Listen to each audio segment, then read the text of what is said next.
सासू माँ बहुओं में भेदभाव क्यों करती हैं? इस दिल और दिमाग की लड़ाई में कितना कुछ खो चुकी हूँ। आगे भी ऐसे ही करूँगी क्या? दिल कहता है जाने दो, पर दिमाग कहता है अन्याय का प्रतिकार करो। सही है, कहीं तो रोकना पड़ेगा ही। मालिनी लेटे लेटे बस सोचती जा रही थी। तभी सासू माँ की आवाज़ आई, कितना सोएगी? अब उठ भी जा। एक ने तो काम से छुट्टी कर ली, अब तू नखरे मत दिखा। त्योहार मेरे अकेले का तो है नहीं, मेरी उम्र रह गई है क्या पकवान बनाने की? आजकल की बहुओं को तो त्योहार मनाने ही भारी पड़ते हैं। उठ रही हूँ माँ जी, बोलकर मालिनी अनमनी सी उठी और किचन में जा पहुंची मीठी और नमकीन मठरी बनाने के लिए। मालिनी की जेठानी कनक ने दिवाली के 3 दिन पहले ही अपनी तबीयत खराब होने का ऐलान कर दिया था। इसका मतलब था अब त्योहार पर किचन का पूरा काम मालिनी को ही देखना था। ऐसा कई बार हो चुका था। कनक कभी कभी मेहमान के आने पर तो कभी किसी फंक्शन के पहले तबीयत खराब होने का बहाना करके बैठ जाती और सारी जिम्मेदारी मालिनी पर आ जाती। दौड़ते भागते मालिनी निढाल हो जाती। तैयार होने का भी समय न मिल पाता था उसे। मालिनी को पूरा यकीन था कि कनक काम से बचने के लिए नाटक करती थी, पर सास उन्हें कभी कुछ नहीं कहती थी। खैर, जैसे तैसे ये दिवाली भी काम की चक्की में पिसते हुए गुजर गई। दिवाली के कुछ दिनों बाद ही कनक के भैया भाभी बच्चों समेत घर आए। उनका पास के सेंट्रल पार्क का जाने का प्रोग्राम था, पर उस दिन मालिनी अपने कमरे से बाहर निकली ही नहीं। पेट खराब और उल्टी होने की वजह से पलंग पर लेटी ही रही। अब सारा काम कनक को अकेले करना पड़ा, और तो और मालिनी के लिए अलग से खिचड़ी भी बनानी पड़ी। कनक सबके साथ सेंट्रल पार्क भी न जा सकी। उसने कहा तो कुछ नहीं, पर दिन भर मुंह बनाकर घूमती रही। इस कांड के कुछ ही दिनों बाद कनक की शादी की वर्षगांठ थी। उस दिन मालिनी ने मासिक धर्म की वजह से किचन से छुट्टी ले ली। बस फिर क्या था, जेठानी को अकेले सारे मेहमानों का खाना बनाना पड़ा। उनका गुस्सा 7वें आसमान पर जा पहुंचा।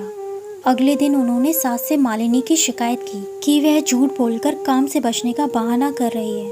सास ने मालिनी को बुलाया और चेक करने के लिए कि कौन सही है कौन गलत, मालिनी के हाथ में लड्डू गोपाल जी को पकड़ाने की कोशिश की, जिसे देख मालिनी विफर गई और बोली, माँ जी, 2 बार मैं काम नहीं कर पाई तो आप भाभी की बातों में आकर अधर्म करने लग गए। भाभी ने 50 बार यही किया, तब आपने यह क्यों नहीं सोचा कि वह झूठ बोल रही हैं? और भाभी आप, मैंने आज वही किया जो आप इतने समय से करती आ रही थी। जब कभी परिवार को आपकी ज़रूरत होती है, मासिक धर्म का बहाना कर आप किचन में काम नहीं करती। अरे, ईश्वर ने यह धर्म संसार की निरंतरता बनाए रखने के लिए दिया है। बहुत ही अद्भुत प्रक्रिया है ये। पहले समय में आज जैसी मासिक धर्म के समय मिलने वाली सुविधाएं नहीं थी और काम भी मेहनत वाले करने पड़ते थे, तो महिलाओं को थोड़ा आराम देने के लिए कई प्रथा चली, पर आप अपने स्वार्थ के लिए इसका दुरुपयोग कर रही हैं। घर के काम तो मिल बांट कर करने से मिनटों में निपट जाते हैं। इन छोटे छोटे कामों के लिए जीवन के आधार के झूठ का सहारा लेना क्या उचित लगा आपको? मालिनी ने फिर कहा, कनक भाभी, आपको लगा कि किसी को कुछ समझ नहीं आता, पर ऐसा नहीं था।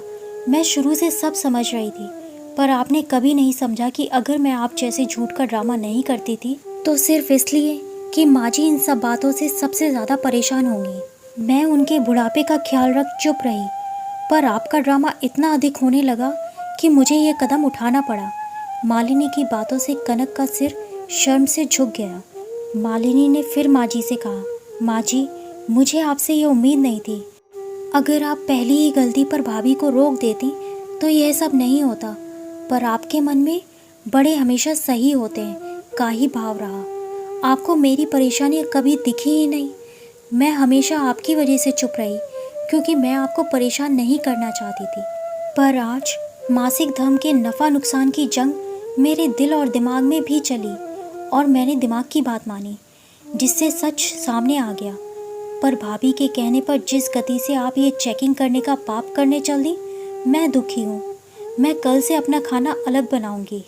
नहीं नहीं बहू, हमें माफ़ कर दे, तूने मेरी आंखें खोल दी।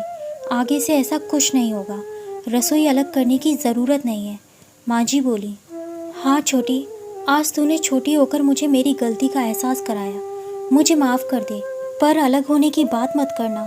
कहकर कनक मालिनी के गले लग गई।